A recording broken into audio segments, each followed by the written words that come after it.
Село в порядке, страна в достатке. Сегодня в Якутске главы муниципальных образований обсудили подготовку ко второй всероссийской сельскохозяйственной переписи.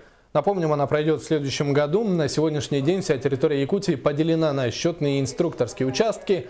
Кроме того, районные власти должны получить субвенции на обеспечение переписчиков помещениями, транспортом и охраной. К переписи сельские поселения должны обновить похозяйственные книги, ведь во многих населенных пунктах учет сведений ведется небрежно. Это отметили организаторы переписи, статистики и представители Министерства сельского хозяйства.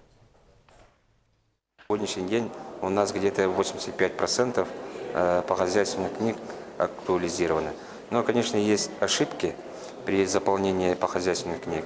Это адреса меняются, жители меняются, количество КРС меняется. Вот это все должно актуализироваться до конца этого года. Подготовка идет нормальным ходом. Проверка похозяйственных книг по наслегам у нас проведено, и замечаний пока нет со стороны правительства республики.